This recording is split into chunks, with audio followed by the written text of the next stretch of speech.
बिस्मिल्लाहिर्रहमानिर्रहीम। मार्च एंड हो गया है, इसके करंट अफेयर डिस्कस करेंगे।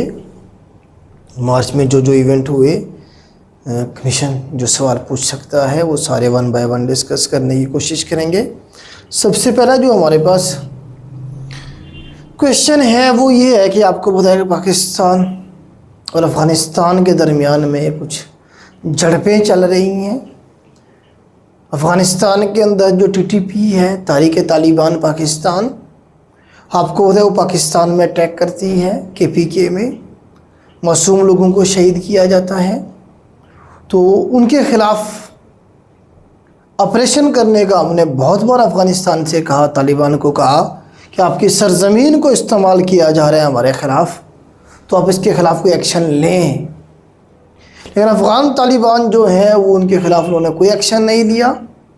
एक्शन क्यों नहीं लिया, ये भी क्वेश्चन है। इसलिए नहीं लिया क्योंकि जो अमेरिका के ख़िलाफ़ जंग थी तालिबान की, उसमें टीटीपी उनके साथ थी, अफ़गान तालिबान के साथ थी। उनके साथ मिल के अमेरिका के ख़िलाफ़ वो लड़ रहे थे। अब वो अपने साथियों के ख़िलाफ़ कैसे एक्शन लें? वो बहाने बनाते रहे। बारहा पाकिस्तान ने कहा कि यार ये आपकी सरज़मीन पे भाग जाते हैं इधर से अटैक करके। बेसिकली टीटीपी को राह भी फंड करती है इंडिया से, आपको बताया राह की फंडिंग होती है प्रॉपर। पाकिस्तान का जो वेस्टर्न बॉर्डर है इसे डिस्टेबल करने के लिए। जब उन्होंने कोई एक्शन नहीं लिया तो फिर हमने फैसला किया, पाकिस्तान ने ये डिसीजन लिया कि जी हम खुद क्या करेंगे, इसे एलिमिनेट करेंगे, इस टेंशन को ख़त्म करेंगे। तो हमने खुद क्या किया, अटैक करने शुरू किए। कौन कौन से एरियाज़ पे किए हमने? या ऊपर आपको बताया कि निंगरहार का इलाका है अफ़गानिस्तान का, वहाँ हमने अटैक किया। पक्ती का है नीचे, ठीक है। इसी तरह से कंधार का इलाका है, ठीक है। ये सारे वो इलाके हैं जहाँ पे पाकिस्तान के बॉर्डर के साथ साथ हैं, वहाँ पे हमने अटैक किए और दहशतगर्दों को कैफन किरदार तक पहुँचाया। ठीक हो गया। तो यहाँ से 2-3 सवाल बन सकते हैं आपके। नंबर 1 कि जी जो ऑपरेशन शुरू किया पाकिस्तान मिलिट्री ने, उसका नाम क्या है? ग़ज़ब लिल हक़। ग़ज़ब लिल हक़ कह लें या ग़ज़ब अल हक़ कह लें इसे। इंग्लिश में रैथ ऑफ द ट्रूथ, सच्चाई का ग़ज़ब, ठीक है। ग़ज़ब जिसे कहते हैं। Fury of the sake of justice, fury for the sake of justice, इसका मतलब भी वही है, ठीक है। कौन सी डेट को शुरू किया गया, ये सवाल बन सकता है आपका। 26 फरवरी को हमने शुरू किया था अफ़गान तालिबान, मतलब टीटीपी के ख़िलाफ़। काबुल में, कंधार में, पक्तिका में और निंगरहार, ये 4-5 इलाके हैं जहाँ पे हमने अटैक किए हैं, बमबारी की हैं और टीटीपी के जो पनागाहें थी उन्हें हमने डिस्ट्रॉय किया है, तबाह किया है। ये मैप आपके सामने है, ये पाकिस्तान अफ़गानिस्तान, ठीक हो गया जी। ये ड्यूरन लाइन आपको बताया अफ़गानिस्तान के साथ हमारा सबसे बड़ा बॉर्डर है 2640 किलोमीटर का। तो ये जो बॉर्डर है आपको पता है कि यहाँ पे दहशतगर्दी होती है इधर से अफ़गानिस्तान की तरफ से। ड्यूरन लाइन का अक्सर सवाल बन जाता है। 1893 में इसे बॉर्डर बनाया गया था, ठीक हो गया। आगे चलते हैं।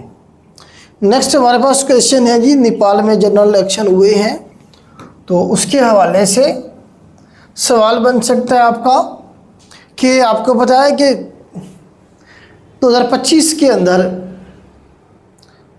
नेपाल के अंदर जो पिछला प्राइम मिनिस्टर था केपी शर्मा ओली, उसका नाम था केपी शर्मा ओली, उसने कुछ सोशल मीडिया ऐप पे पाबंदियाँ लगाई थी, ठीक है, जिसकी वजह से नौजवान उसके ख़िलाफ़ उन्होंने एहतजाज शुरू किया। उन पर जब क्रैकडाउन हुआ स्टूडेंट और भी डट गए और केपी शर्मा ओली की गवर्नमेंट को घर जाना पड़ा। फिर एक रिटायर्ड जस्टिस थी, उन्हें केयरटेकर प्राइम मिनिस्टर बनाया गया जिसका काम इलेक्शन करवाना था। उसने इलेक्शन करवाया। इलेक्शन करवाने के बाद जो बंदा प्राइम मिनिस्टर बना नेपाल का, वो ये नौजवान है, यंगेस्ट प्राइम मिनिस्टर है ये नेपाल का, ठीक है जी। इलेक्शन कौन सी डेट को हुए, ये सवाल बनेगा।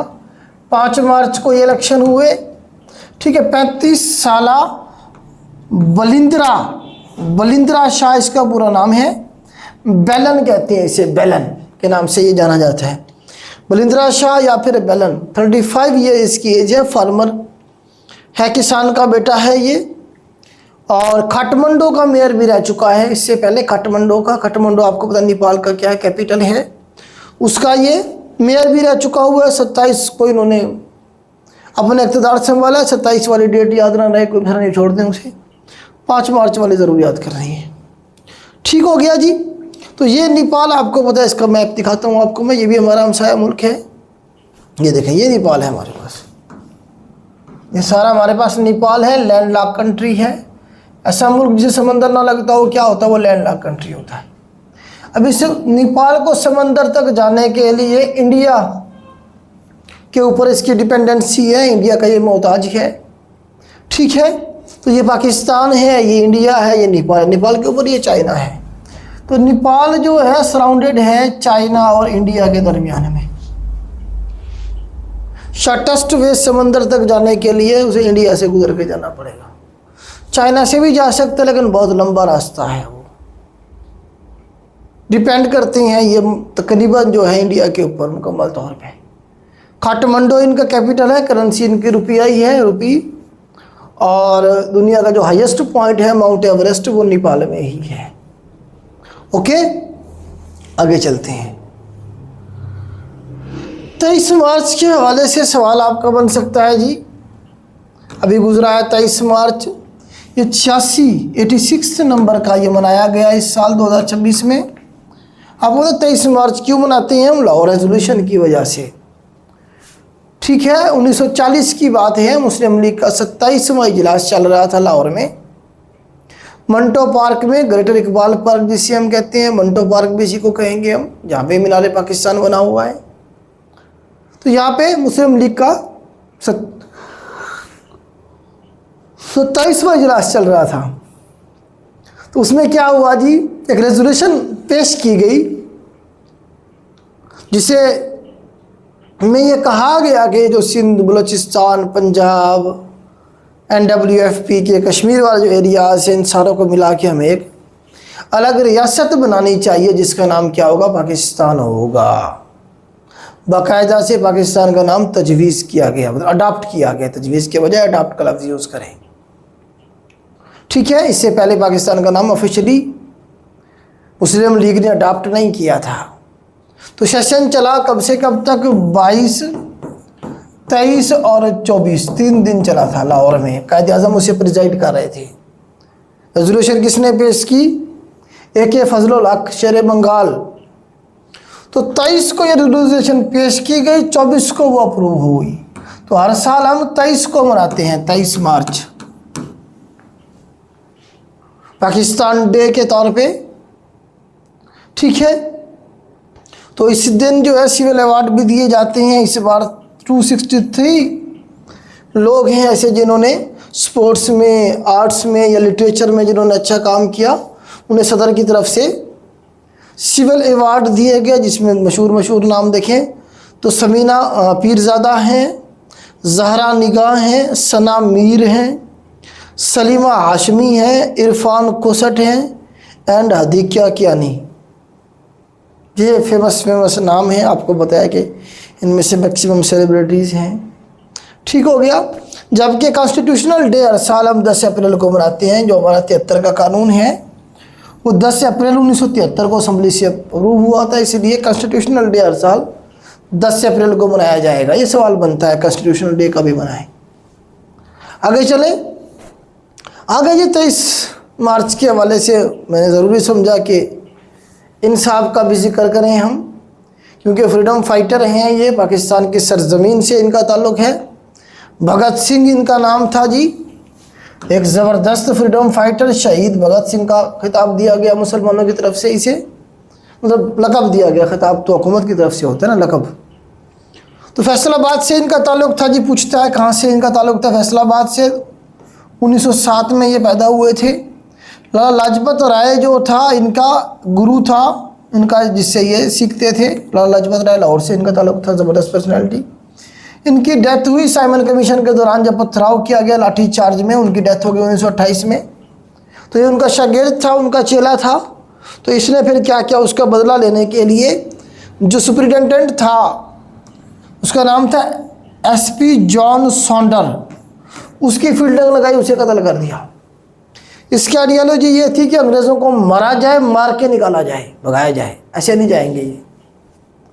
गांधी कहता था कि नहीं, एहतजाज करके प्यार से उन्हें कहेंगे जाओ, चले जाएं वो। तो नौजवान इसे फॉलो करते थे क्योंकि नौजवान भी था और बातें भी उनके दिलों की करता था। अंग्रेज़ों को मारो फिर ये यहाँ से जाएंगे, इसलिए इसकी पॉपुलैरिटी बहुत ज़्यादा बढ़ गई हुई थी। एक वक्त आया था इसकी जो पॉपुलैरिटी का ग्राफ था वो गांधी से भी ऊपर चला गया था। लोग कहते हैं गांधी ने खुद जानबूझ के साजबाज करके इसे फांसी लगवाया है। गांधी डरता था, खौफजदा था इसकी पॉपुलैरिटी से। ये फिर कुछ दिनों के बाद दिल्ली की जो असेंबली थी उसमें एटम बम फोड़ता है, एटम बम कह रहा हूँ, बम फोड़ता है, सिर्फ बम, एटम बम नहीं, एटम बम तो उस वक्त था नहीं। बम उसमें फोड़ते हैं इसलिए कि, बम फेंकते हैं इसलिए कि मकसद लोगों को मारना नहीं था इनका, मकसद ये था कि खाली जगह में डालते हैं ना, ये मकसद था कि इनकी जो बात है बरतानिया तक पहुँचे। अपना मैनिफेस्टो बांटते हैं, फिर वहीं पे ये गिरफ्तारी देते हैं, फिर जेल जाएंगे, फिर वहाँ पे भूख हड़ताल करेंगे और आखिरकार इन्हें 23 मार्च 1931 को फांसी पर लटका दिया जाता है एसपी सॉन्डर के कत्ल में, लाहौर के अंदर। ठीक हो गया जी। 23 मार्च 1931, तकरीबन 23 साल ही इनकी एज थी, 23-24 साल इनकी एज थी, 23 साल ही बनेगी। ठीक है, तो 23 मार्च इनके लिए भी याद रखा जाता है। वर्ल्ड कप हुआ जी T20, आपको बताइए पाकिस्तान की परफॉर्मेंस कैसी थी उसमें। ठीक है, तो आप लोगों ने देख ही लिया, आपको शायद अफसोस हो रहा होगा, अपना टाइम ज़ाया किया शायद। चलें जी, T20 आपको नाम से आइडिया हो रहा है कि 20 ओवर का होता है, ICC करवाती है इसे। ऑर्गेनाइज पहला एडिशन 2007 में हुआ था। ठीक है, हर 2 साल के बाद होता है। 2009 में जो हुआ था वो पाकिस्तान ने जीता था। ये सवाल बनता है पाकिस्तान ने T20 वर्ल्ड कप कौन से ईयर में जीता? 2009 में। यूनुस खान की सरबराही में कैप्टन कौन था, ये पूछता है। इंग्लैंड में होस्ट हुआ था, मतलब इंग्लैंड में जीता था हमने। और रनर अप कौन था? श्रीलंका था। श्रीलंका को हमने हराया था और इंग्लैंड में ये होस्ट हो रहा था, पाकिस्तान विनर था। यूनुस खान की सरबराही में ये हुआ था। ठीक है, सबसे ज़्यादा अभी तक इंडिया ने जीते हुए हैं 3। तो पाकिस्तान के पास 3 रिकॉर्ड है क्रिकेट के हवाले से। नंबर 1 1992 का वर्ल्ड कप, इमरान खान साहब कैप्टन थे उसमें। फिर T20 world cup, Yunus Khan साहब कैप्टन हैं 2009 में। फिर चैंपियन ट्रॉफी 2017 में हमने जीती। ठीक है, तो ये 3 ही हमारे पास हैं बस। अभी जो हुआ 2026 वाला, उसमें हमारी जो कारकर्दगी है वो ये है। ठीक है जी, होस्ट किया किसने? इंडिया ने और श्रीलंका ने। बांग्लादेश पहले ही बाहर हो गया था, मतलब उन्होंने बाईकाट किया था। ठीक है, इंडिया इसमें चैंपियन रहा, इंडिया जीत गया। वेन्यू आपका ये जो फाइनल हुआ किधर हुआ जी? नरेंद्र मोदी स्टेडियम अहमदाबाद में। नरेंद्र मोदी स्टेडियम अहमदाबाद वाला ये दुनिया का सबसे बड़ा स्टेडियम है। पहले मेलबोर्न ग्राउंड था, उससे भी बड़ा है ये। ठीक है, इसके अंदर जो है ना जी, सबसे ज़्यादा जो स्कोर विन किए साहिबजादा फरहान, चला ये रिकॉर्ड पाकिस्तान के पास आया। साहिबजादा फरमान जो था, इसने सबसे ज़्यादा ओवरऑल स्कोर हासिल किए। ICC का इस वक्त जो प्रेसिडेंट कहेंगे, क्या कहेंगे? जो ICC का प्रेसिडेंट होगा, चेयरमैन होगा, कौन होगा? तो वो इंडिया का है जय शाह, ये सामने नज़र आ रहा है आपको। अमित शाह जो उनका है वज़ीर, उसका बेटा है ये जय शाह, इस तरह से इसका नाम है। ठीक है, तो ये भी पूछा जा सकता है आपसे, ICC का करंट चेयरमैन कौन है? जय शाह है इसका नाम। ये तस्वीर में आपको नज़र आ रहा है इंडियन टीम के साथ। आगे चलें जी, अगला एडिशन किधर कब होगा जी? 2028 में होगा, 26 के बाद 28। कौन होस्ट करेगा, ये सवाल बन सकता है। ऑस्ट्रेलिया और न्यूजीलैंड मिलकर होस्ट करेंगे 2028 का T20 वर्ल्ड कप। आगे चलते हैं जी, कल्चर डे के हवाले से है जी। बलोची कल्चर डे का पूछा जा सकता है डेट। 2 मार्च को मनाया जाता है अक्रॉस द कंट्री। उसके बाद 8 मार्च को वुमेंस डे मनाया जाता है। इसके अंदर मेरे ख्याल से 8 मार्च का शायद नहीं पूछेगा आपसे, इसका थीम पूछ सकता है। इसका थीम क्या है, इसका स्लोगन क्या, स्लोगन क्या था जी? इसका स्लोगन है जी हमारे पास बल्कि थीम है right justice action for all women and girls. Rights देने हैं जी उन्हें, जस्टिस देना है और एक्शन भी होना चाहिए इनके ऊपर, मतलब राइट्स और जस्टिस के ऊपर सिर्फ बातें ही ना हो। For all women and girls, ठीक है जी। हर साल 8 मार्च को मनाया जाता है, ठीक हो गया। इंटरनेशनल वुमेन डे है, वुमेन की जो राइट्स हैं उनको इंश्योर करने के लिए, जिसमें सबसे पहला जो आपको उनका राइट है वो एजुकेशन का है, ठीक है। उसके बाद हेल्थ है, उसके बाद प्रॉपर्टी के राइट्स हैं, ठीक है। आपको पता है हमारे पाकिस्तान जैसे माशरे के अंदर स्पेशली जो है एजुकेशन के राइट्स नहीं दिए जाते, फीमेल्स को बहुत कम हैं। जिन्हें आगे पढ़ने दिया जाता है हमारे जनूबी पंजाब में तो बहुत कम है। उसके बाद आगे देखें जी, प्रॉपर्टी के राइट्स भी बहुत कम दिए जाते हैं। हेल्थ के राइट्स चलें किसी हद तक मजबूरी की शक्ल में दिए जाते हैं। चलें जी आगे चलते हैं।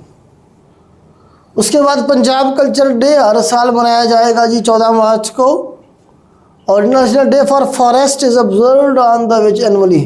फॉरेस्ट के हवाले से 21 मार्च है। पॉवर्टी का, गुर्बत का दिन भी 21 मार्च है। वैसे फॉरेस्ट जो है कितने एरिया के ऊपर है जी पाकिस्तान में इस वक्त, कितने एरिया के ऊपर फॉरेस्ट है? मेरे ख्याल से 4.8% एरिया जो पाकिस्तान का उसके ऊपर फॉरेस्ट है, जबकि जो स्टैंडर्ड है वो 25 या 30% एरिया के ऊपर फॉरेस्ट का होना ज़रूरी है, इंटरनेशनली जो स्टैंडर्ड है। इस वजह से तो आपको पता है क्लाइमेट चेंज के हमारे पास इतने सारे इशू आ रहे हैं।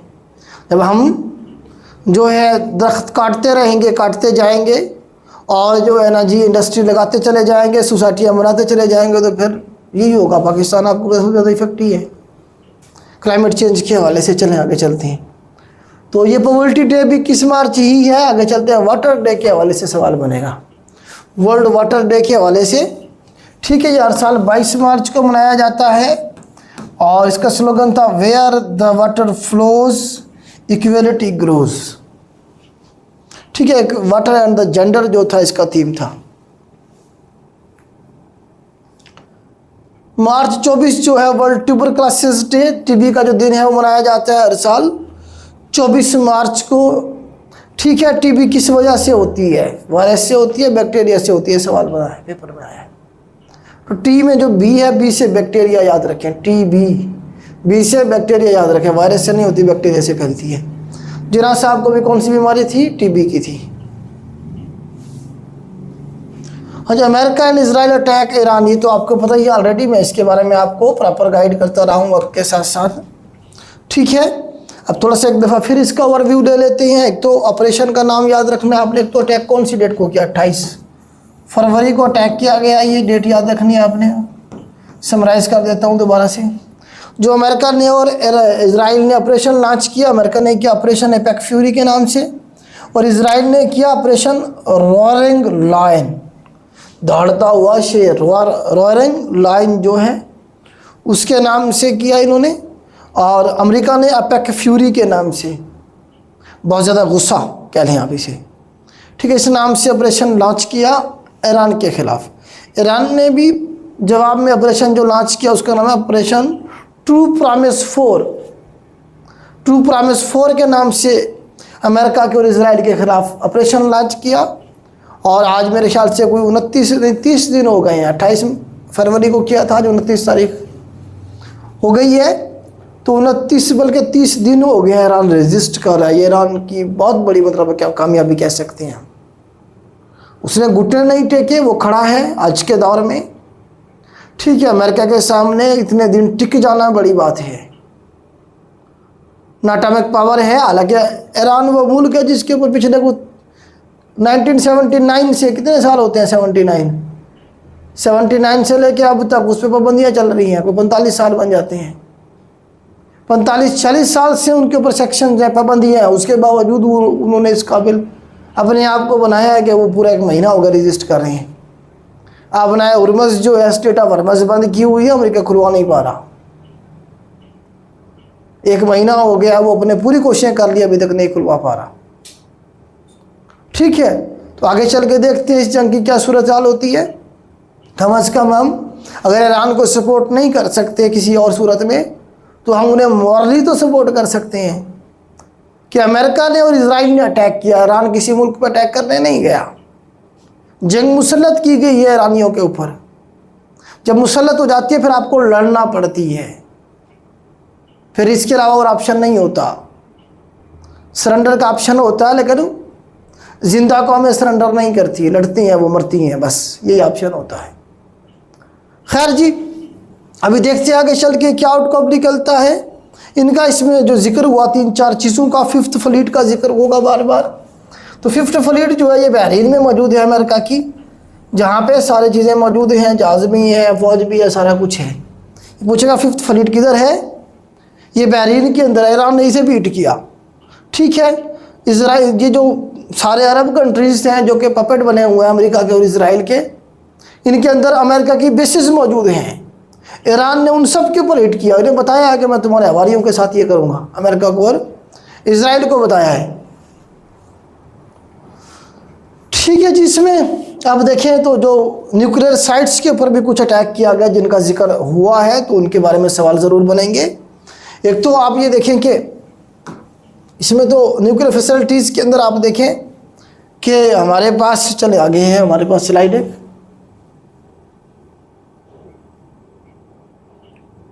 चलो इसमें देख लेते हैं जी। बहरीन के ऊपर किधर अटैक किया ईरान ने? 5th फ्लीट के ऊपर अटैक किया जो अमेरिका की वहाँ पे मौजूद थी, ठीक है। कतर के अंदर अल उदैद एयर बेस के ऊपर अटैक किया। अल उदैद एयर बेस का सवाल बनेगा किधर मौजूद है? कतर में मौजूद है। 5th फ्लीट किधर है? बहरीन में ही है। इस तरह से यूएई के अंदर जो उनका एयरपोर्ट है अल दफरा एयर बेस, ये अमेरिका के पास थी, यहाँ पे अटैक किया, ठीक है। कुवैत के अंदर अली अल सलीम एयर बेस, अली अल सलीम एयर बेस के ऊपर अटैक किया ईरान ने, मतलब ये अमेरिका के पास थी। इराक के अंदर भी, मतलब अरबिल का इलाका जो ईरान में, अरबिल जो है ये बेसिकली इलाका है इनके पास। अगर देखें हम कुर्दों के पास अरबिल, उनका कैपिटल है कुर्दिस्तान जो बनाना चाहते हैं, तो कुर्द अमेरिका के पपिट हैं, तो इसीलिए जो है ना जी वहाँ पे अटैक किया ईरान ने। बाकी इजराइल के हैफा पे अटैक किया, हैफा की बंदरगाह है, तल अवीव उनका कैपिटल है, उस पर अटैक किया, ठीक है। बाकी जो इलाके हैं उनके ऊपर भी अटैक किया गया है ईरान ने जो किए हैं। ईरान का कोई सिटी नहीं छोड़ा इन्होंने, अस्फहान भी नहीं छोड़ा, ठीक है। इनका तेहरान नहीं छोड़ा, हर सिटी पे, इवन बिजली का जो इंफ्रास्ट्रक्चर था वो भी तबाह कर रहे हैं ये आहिस्ता आहिस्ता।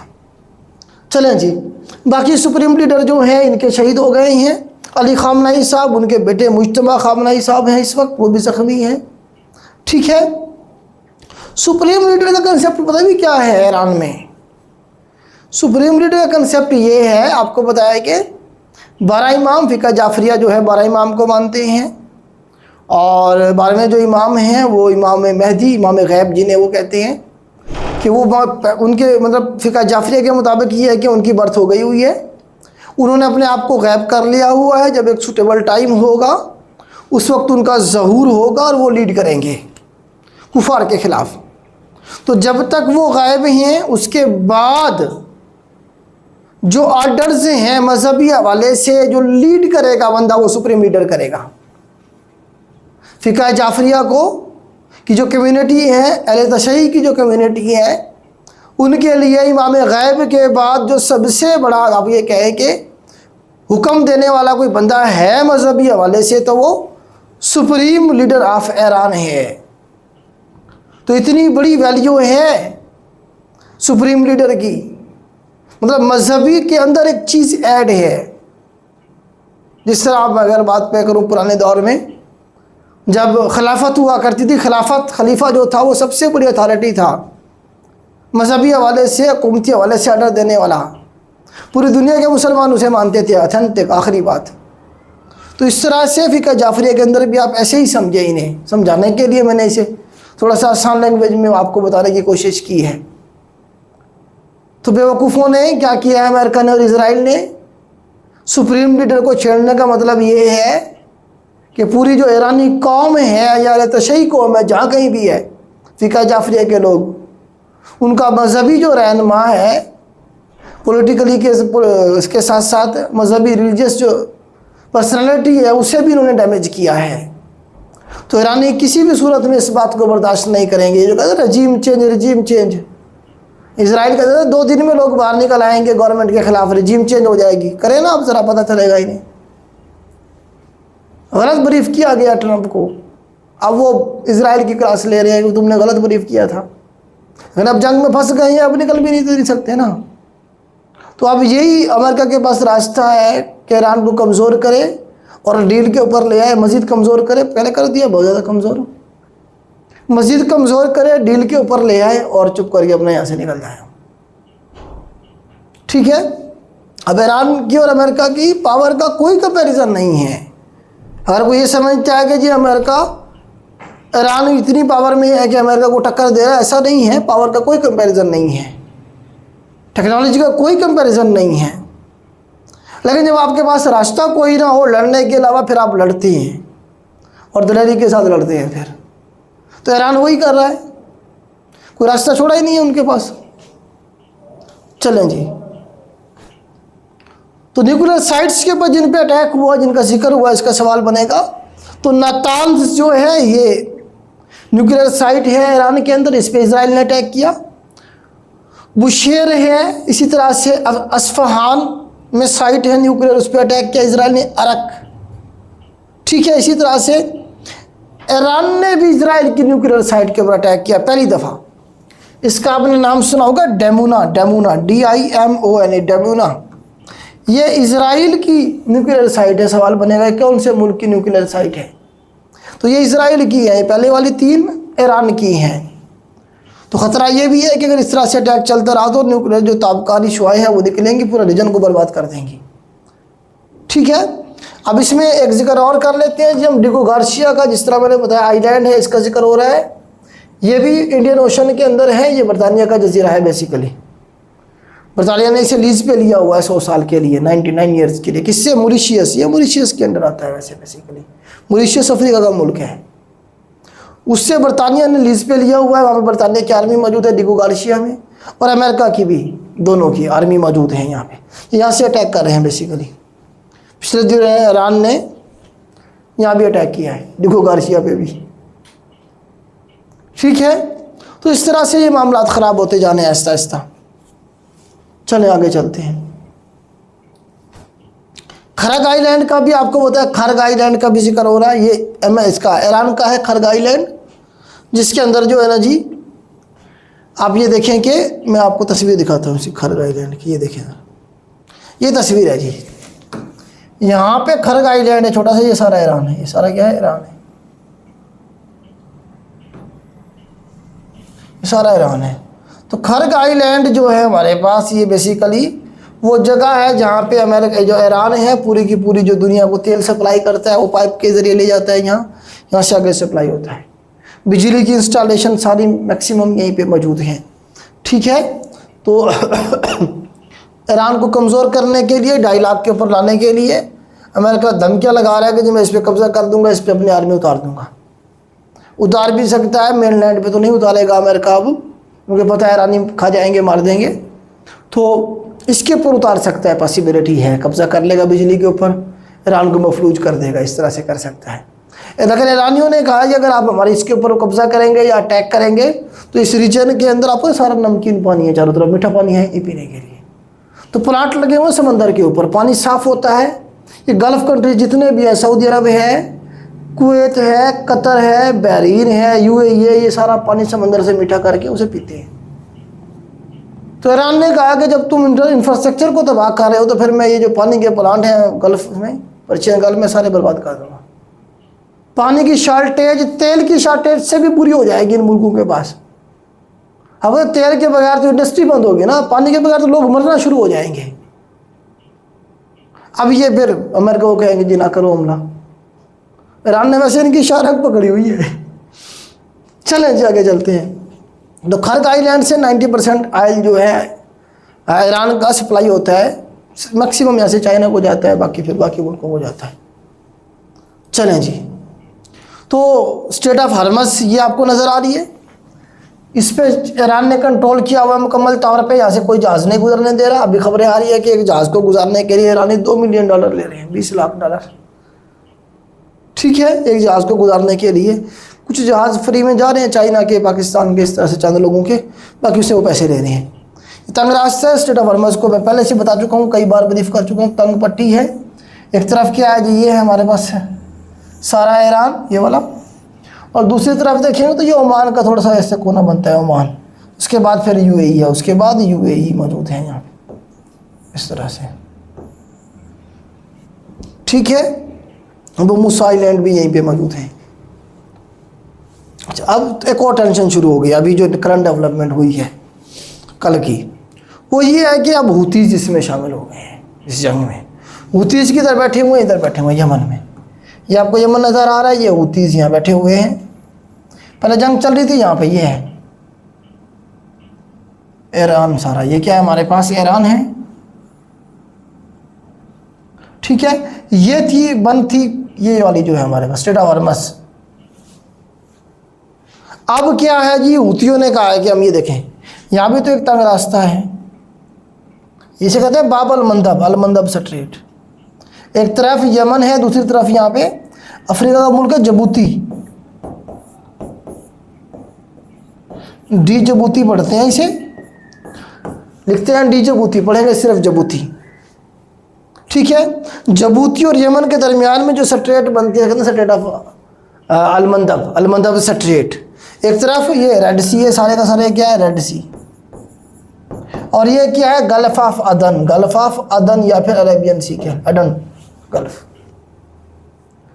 अलमंदब स्ट्रेट मिलाती है रेड सी को गल्फ ऑफ अदन के साथ। तो यहाँ से भी जो तेल यहाँ से आएगा वो यहीं से जाएगा जो बचा हुआ यूरोप को। अच्छा, यूरोप की सारी ट्रेड जो है यहाँ से, इंडिया से, पाकिस्तान से कोई माल जाएगा इसी रास्ते से जाता है यूरोप। अगर ये बंद हो जाता है तो हमें इसका नुकसान होगा और भी ज़्यादा। यूरोप की तो पूरी सप्लाई लाइन कट जाएगी, क्योंकि यूरोप के पास जो खुराक है, फूड आइटम है, सारे इसी रास्ते से जाती हैं। चाहे वो गंदम है, चाहे वो फ्रूट्स हैं, चाहे वो सब्ज़ी, कुछ भी है, सारे का सारा इसी रास्ते से जाता है। अब ये ग्लोबली दुनिया की 10% जो ट्रेड है वो इसी बाब अल मंदब से होती है। तेल के अलावा, तेल भी जाता है यहाँ से, तेल के अलावा बाकी ट्रेड भी होती है। अब हूतियों ने कहा है कि जी हम इस जंग में शामिल हो गए। अभी इन्होंने मिसाइल छोड़ा है इसराइल के ऊपर, यहाँ से इसराइल को यहाँ से इन्होंने मिसाइल मारा है कल। उन्होंने कहा जी हम इस जंग का बाकायदा हिस्सा हो गए। अगर अमेरिका ने इनका जो खरग आइलैंड है यहाँ पे उस पर अटैक किया तो हम अमेरिका पे भी अटैक करेंगे। सिर्फ यहाँ से जहाज़ नहीं गुजरते, अगर आप देखें ये जो मैं आपको पढ़ा रहा हूँ, जो इंटरनेट सर्विसेज हैं हमारी वो भी सारी, अगर देखें उसकी जो वायरिंग है, उसकी जो तार है, यहाँ जो तार है यहाँ से आ रही हैं, ऐसे यहाँ से गुजर के जो आप सुनते हैं ना, आपका जब मुल्क में इंटरनेट नहीं होता या बंद कर देते हैं तो आप ये खबर सुनते हैं कि जिस समंदर में शार्क आ गई है, उसने तार को ख़राब कर दिया, काट दिया, उसकी मरम्मत हो रही है। तो शार्क किधर होती है, समंदर में इधर होती है। तो जितना कम्युनिकेशन सिस्टम है सारे किसका, अमेरिका का है। उसकी तारें किधर से आएंगी, समंदर के अंदर से यहाँ पे बिछाई गई हैं ऐसे, पूरी दुनिया को जिसने जोड़ के रखा हुआ है। अगर इस पर कब्जा हो गया, इसे बंद कर दिया होती इसने, तो हो सकता है कम्युनिकेशन सिस्टम भी अगर वो काट दें तो ख़त्म हर चीज़। बात समझ रहे? तो हूती सब मैदान में आए हुए हैं। अब ये सर दर्द अमेरिका के लिए शुरू हो गया है नया। पहले एक सर दर्द था, अब दूसरा। एक ने खुलवा पा रहे, अब दूसरा। 28 दिन हो गए, 30 दिन हो गए, अभी तक ये स्ट्रेट ऑफ हॉर्मज़ नहीं खुलवा पाया अमेरिका। अब एक और जी हूतीज़ भी आगे दरमियान में। ईरान, ये सऊदी अरब, ये मुल्क तो चाह रहे हैं कि और भी मार पड़े ईरान को, ताकि ईरान और भी कमज़ोर हो जाए, हमारे सामने ना खड़ा हो सके। ठीक है, अंदर ही अंदर से सारे कह रहे हैं ट्रंप को, ट्रंप चाचू मारो ज़रा और मारो। खुल के भी नहीं कह सकते वरना लोग खिलाफ हो जाएंगे, क्योंकि हूतीज़ के साथ तो डायरेक्टली जंग थी सऊदी अरब की, आपको पता ही यमन के अंदर चल नहीं रही थी। अभी उनका मुआहदा हुआ है, तो अब हूतीज़ भी आ गए। देखिए अब पता भी क्या है, सऊदी अरब ने यहाँ से पाइपलाइन बनाई। उसने कहा अगर ये बंद हो गई ना कभी कभी, तो वो यहाँ से पाइपलाइन लेके आया इधर इस साइड में, रेड सी वाली साइड में, कि हम तेल इधर ले आएंगे। तेल सऊदी अरब का सारा तेल इस साइड के ऊपर मौजूद है, और यहीं से जाता है सारा, मतलब सऊदी अरब का तेल, कतर का, बहरीन का, कुवैत का, ईरान का खुद का, यूएई का तेल इसी रास्ते से जाता है सारे का सारा। तो सऊदी अरब को खतरा था, सऊदी अरब को कि ये कभी बंद हो जाएगा, तो हम उसने क्यों अल्टरनेट रास्ता बनाया, इधर से पाइपलाइन लेके तेल इधर ले आया। यहाँ से भाई पूरी दुनिया को हम सप्लाई करते रहेंगे। यहाँ से ईरान ने क्या किया, मिसाइल मारा, जहाँ से तेल सप्लाई हो रहा था वही बंद कर दिया, खत्म। थोड़ा बहुत कहीं से दरमियान में से आ भी रहा था तो बहुत ही आ गए, उसी से मिसाइल मार देंगे, काम खत्म। तो अब इन मुल्कों को अपनी सर्वाइवल की टेंशन है कि अगर ईरान इस जंग में फातेह हो गया तो वो यहाँ से जहाज गुजारने का टैक्स लेगा। जिस तरह से देखें ये सुइज कैनाल है, मिस्र की है सुइज कैनाल, यहाँ से जो भी जहाज गुजरता है टैक्स देता है मिस्र को, ठीक है। रेड सी और मेडिटेरियन सी के दरमियान में ये आर्टिफिशियली बनाई गई थी। अगर यहाँ से भी टैक्स लेना शुरू कर दिया ईरान की इकॉनमी तो वैसी खड़ी हो जाएगी। अगर हुतीज मजबूत हो गए तो यहाँ से वो जहाज गुजारने का टैक्स लेना शुरू कर देंगे। इन मुल्कों को जानबूझ के कमज़ोर किया गया कि इस काबिल ना हो जाएं कि जिस रास्ते को चौक करके टैक्स लेना शुरू कर दें। अमेरिका ने पूरी प्लानिंग के साथ इन मुल्कों को बर्बाद किया, या तो अपना पपेट बनाया या फिर बर्बाद किया। यमन में खाना जंगी ऐसे नहीं शुरू करवाई गई। जबूती को, सोमालिया को, इधर जो मुल्क हैं इरिट्रिया, सूडान, यहाँ पे इजिप्ट के नीचे सूडान है, यहाँ सूडान में खाना जंगी है, इजिप्ट में मुकम्मल कंट्रोल उन्हीं का पपेट है, खाना जंगी करवाई पहले। सऊदी अरब उन्हीं का पिट्ठू है, जॉर्डन उन्हीं का पिट्ठू है, यमन उन्हीं के पिट्ठू थे। अगर अब जो एक अंसारुल्लाह, हुतीस अपने आप को अंसारुल्लाह कहलवाती है, सवाल बनाए पेपर में, वो इनके खिलाफ शुरू हो गए। अब वो नहीं मानते इनकी बात, इसलिए ये सारे हमला करते हैं, हुतीस को मारते हैं। हुतीस को बैक करता है ईरान, तुर्की भी बैक करता है इन्हें, ठीक है। तो ये इस वक्त सूरत हाल है करंट, ठीक हो गया? कुछ समझ आ गई आपको इस इश्यू की? चलें जी। पाकिस्तान आर्मी ने ऑपरेशन लॉन्च किया, पाकिस्तान नेवी ने स्पेशली जो जहाज आ रहे थे उन्हें सेफ गार्ड करने के लिए। उस ऑपरेशन का नाम पूछा जा सकता है, हाँ जी, मुहाफिज अल बहर के नाम से हमने ऑपरेशन लॉन्च किया कि जो समंदर से आ रहे हैं जहाज़ तेल लेके उन्हें सेफ गार्ड किया जाए, उनकी प्रोटेक्शन की जाएगी, ठीक है, एनर्जी की जो शिपमेंट्स हैं उनके लिए। उसके बाद जी नैब के जो चेयरमैन हैं नज़ीर अहमद भट्ट साहब, इनकी कारकर्दगी को देखते हुए गवर्नमेंट ने इनके 3 साल की एक्सटेंशन कर दी है जी। 3 साल इनकी मुद्दत बढ़ा दी गई है। नेक्स्ट से मतलब 3 साल ही चलेंगे। अगर आपसे पूछा जाए नैब का चेयरमैन कौन है तो नज़ीर अहमद भट्ट साहब याद रखेंगे। 1999 में नैब का इदारा एक फ़ौजी आमिर ने, मुशर्रफ ने बनाया था। 1999 के अंदर Pakistan hockey team has qualified for 2026 FIH hockey world cup after how many years. तो 8 सालों के बाद हमारी कारकर्दगी देखें, 8 सालों के बाद अब जाके हमने क्वालिफाई किया है। सिर्फ आगे चले फील्ड इंटरनेशनल जो हॉकी है हमारे पास, ठीक है, उसके लिए तो कभी हमारा अरूज हुआ करता था हॉकी के ऊपर, अभी क्वालिफाई किया, अभी आगे जाके खेलेंगे तो पता चलेगा हमें, ठीक है जी। तो ये कहाँ पे होने जा रहा है जी? वर्ल्ड कप हॉकी का, हॉकी वर्ल्ड कप जो है इंटरनेशनल हॉकी वर्ल्ड कप, ये बेल्जियम के अंदर होगा और साथ में होस्ट कराएगा कौन जी? नीदरलैंड और बेल्जियम जो है ये यूरोप के मुल्क है दोनों। 15 अगस्त से शुरू होगा और 30 अगस्त तक चलेगा ये हॉकी का जो वर्ल्ड कप है, ठीक है। और अभी पाकिस्तान की टीम ने क्वालिफाई किया है। तो हमारे पास वर्ल्ड रिकॉर्ड कभी हुआ करते थे जो आज तक कोई नहीं तोड़ सका। ये रिकॉर्ड है आज भी हॉकी के हमारे पास, इतनी ज़बरदस्त टीमें थी हमारी। तो वर्ल्ड कप कितने जीते हुए? हमने 4 सवाल पूछा, कितने जीते? 4 टाइम हमने वर्ल्ड कप, 4 टाइम हमने, हाँ, हॉकी का वर्ल्ड कप जीता हुआ है, ठीक है। कब जीता? पहली दफ़ा 1971 में, फिर 1978 में, फिर 1982 में, आखिरी 1994 के अंदर। ये सिडनी में था, ये भी 1994 वाला आखिरी हॉकी का वर्ल्ड कप है जो हमने जीता था। उसके बाद हमारी कारकर्दगी 0 होती चली गई, ठीक है। ओलंपिक्स में 3 दफ़ा हमने गोल्ड जीता हुआ है, 1960 में पहली बार, फिर 1968 में, फिर 1984 में हॉकी के अंदर। फिर चैंपियन ट्रॉफी हमने 3 जीती हुई है, 1978 में, 1980 के अंदर और 1994 में। हमारे जो ये सुहेल अब्बास साहब थे, इनका रिकॉर्ड है 384 उन्होंने गोल किए थे, 384 गोल, रिकॉर्ड है आज भी इनका। ये तस्वीर आपके सामने सोहेल अब्बास की, highest goal score in international field hockey, king of the, अब कह लें इसे कि हॉकी के नाम से जाने जाते थे। चलें जी, गवर्नर सिंध चेंज हुए हैं जी। तो पहले कामरान टसूरी साहब थे MQM से, तो अब कौन है जी? 13 मार्च को, ये डेट याद रखने की जरूरत नहीं है, बस करंट याद रखें। कौन है जी? निहाल हाशमी साहब, नून लीग से इनका ताल्लुक है। ये आपको जिना साहब की शक्ल की इनकी तस्वीर नज़र आ रही है। निहाल हाशमी साहब जो ना पूरे जिना साहब लग रहे हैं, ठीक है।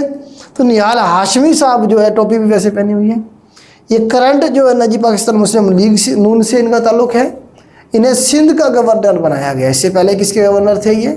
सिंध का गवर्नर कौन था इससे पहले? वो कामरान टसूरी साहब थे जी, MQM से, याद रहेंगे निहाल हाशमी साहब। आगे जी, India defeated New Zealand in the final. ये तो आपको मैंने बता ही दिया है कि इन्होंने क्या किया जी, जीत लिया। ये नेक्स्ट हमारे पास सुखोई है जी। सुखोई जहाज़ आपको बताया कि इंडिया के पास है, ये गलबन इन्होंने रशिया से लिया हुआ था। ये अभी जो है ना जी, इनका असम जो सूबा है उसके अंदर गिर के क्रैश हो गया। इंडिया के जो हथियार, मतलब है कि ये इस तरह के जहाज़ हैं, फाइटर जेट हैं, उन्हें पता नहीं क्या है, चलाना नहीं आता, इतने डफर हैं पायलट। अभी पिछले दिनों एयर शो हो रहा था दुबई के अंदर। अब एयर शो के अंदर जहाज़ ज़बरदस्त किस्म का जो सबसे अच्छा होता है वो बेचते हैं, पायलट भी सबसे अच्छा जो होता है वो जाता है। क्योंकि एयर शो के अंदर, जो दुबई एयर शो हर साल होता है, उसमें इन्वेस्टर आते हैं, ख़रीदने वाले बायर आते हैं। इनका तेजस जो इंडिया ने बनाया हुआ वो गया हुआ था। अब वो अपने जो कर्तव्य दिखाने होती हैं, जो फ्लाई शो होता है उसके अंदर वो पार्टिसिपेट कर रहा था, वो वहीं क्रैश करके गिर गया। अब 2-3 मुल्कों ने पहले से ऑर्डर दिए हुए थे, इंडिया को ले रहे थे, उन्होंने कैंसिल कर दिया उसी वक्त। भाई ऐसा माल जो एयर शो में गिर रहा है वो जगह में क्या करेगा? तो ऐसे ही आप हर रोज़ कोई ना कोई खबर देखेंगे, इनका जहाज़ कोई ना कोई, इनका भी पिछले दिनों आर्मी चीफ जा रहा था जहाज़ में, वो क्रैश हुआ, आर्मी चीफ भी मर गया। मतलब इस लेवल के हथियार रख के ये कह रहे हैं जी हम जो है ना जी चाइना का मुकाबला करेंगे, पाकिस्तान का मुकाबला करेंगे। कोई हाल नहीं है, कोई थोड़ा सा पायलट की ट्रेनिंग अच्छी करने हैं यार, ठीक है। इन्होंने वो राफेल का भी नाम डबो दिया है।